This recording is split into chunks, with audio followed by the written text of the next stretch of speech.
হয় ইতিমধ্যে ধীৰেণ ইংতি জাতিদ্ৰোহী বুলি পৰিচিত কৰিছে নিজেই আসলতে ৰাইজে তাক দিয়া নাই তেখেত নিজেই কৰিছে কালি তেখেতৰ কাৰ্যকলাপৰ জৰিয়তে কালি ৰাজহুৱা যেটো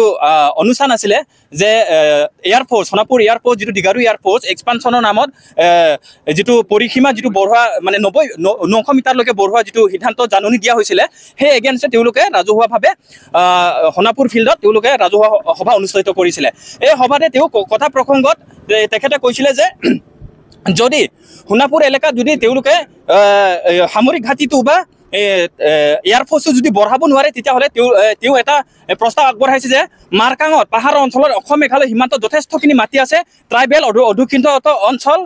কাৰ্বিসকলে বসবাস কৰা ট্ৰাইবেল 100% থকা মাটি আছে তাতে এই এয়াৰফোৰ্সটো লৈ যাই পেলাই তাতে বহাই দিব লাগে বুলি তেওঁ ৰাজহুৱাকৈ মন্তব্য কৰিছে আমি তেখেতক আমি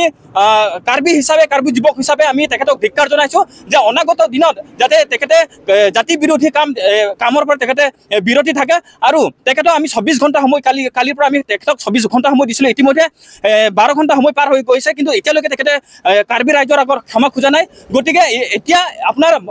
সংবাদ মাধ্যমৰ জৰিয়তে তেখেতক আকৌ পুনৰ শুকিয়াইছোঁ যদি 24 ঘণ্টাৰ ভিতৰত এতিয়া মাত্ৰ 6-7 ঘণ্টা সময় আছে 6-7 ঘণ্টাৰ সময়ৰ ভিতৰত তেখেতে যদি ৰাইজৰ আগত যদি আহি পেলাই আপোনালোকৰ মিডিয়া আগত যদি তেখেতে ক্ষমা নোখোজে তেতিয়াহ'লে তেখেতৰ এগেইনষ্টে আমি কাৰ্বি ৰাইজে তেখেতৰ এগেইনষ্টে আমি বিহিত ব্যৱস্থা লোৱাৰ কাৰণে ইতিমধ্যে পন্থা লৈছোঁ তাৰ বাবে যদি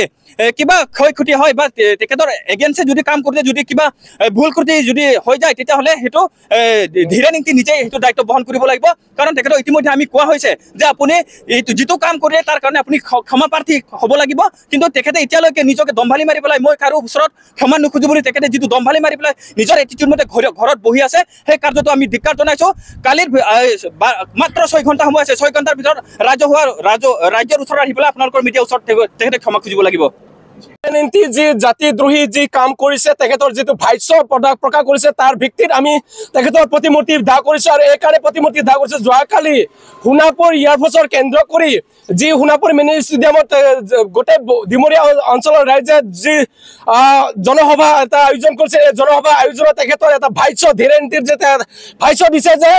অসম চৰকাৰ কেন্দ্ৰ চৰকাৰ বা সামৰিক ঘাটিক যদি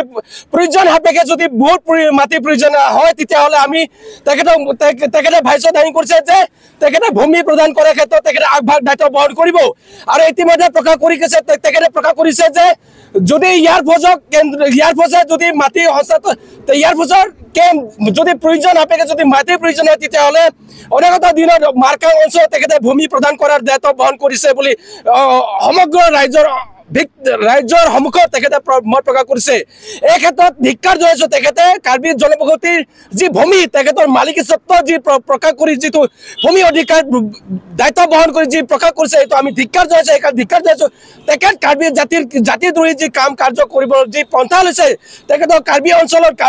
সমগ্ৰ কাৰ্বি অঞ্চলত তেখেতক প্ৰৱেশ কৰাৰ কাৰণে আমি বাধা দিম অনাগত দিনত আৰু এই কাৰণে আমি প্ৰথমতে এইকাৰণে ধিক্কাৰ দিছোঁ যে তেখেতে কাৰ্বি জনবসতিৰ কোনো এজন নেতা নহয় তেখেতে বিগত সময়ছোৱাত তেখেতে মত প্ৰকাশ কৰি আছে কাৰ্বি ছাত্ৰ সন্থা কেন্দ্ৰীয় কমিটিৰ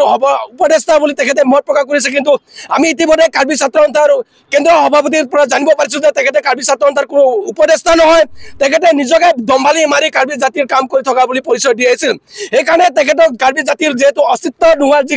প্ৰক্ৰিয়াত যিটো পন্থা ল'ব বিচাৰিছে তেখেতক ধিক্কাৰ জনাইছোঁ যাতে তেখেতৰ এই কাৰ্যৰ পৰা অনাগত দিনত বিৰতি থাকি কাম কৰে আৰু এটা কথা আমি ছেকেণ্ড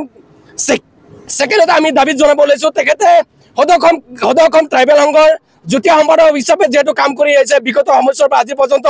তেখেতৰ যিহেতু জনজাতি কাৰ্বিসকলৰ যিকোনো অস্তিত্ব নাইকিয়া কৰাৰ যি ক্ষেত্ৰত গুৰু দায়িত্ব পালন কৰিছে তেখেতক সদৌ অসম ট্ৰাইবেল সংঘৰ পৰা যাতে তেখেতক অব্যাহত বহিষ্কাৰ কৰে তাৰ কাৰণে আমি সদৌ অসম ট্ৰাইবেল সংঘৰ সভাপতি সম্পাদকক আমি অনুৰোধ জনাইছোঁ সমগ্ৰ ৰাইজৰ হৈ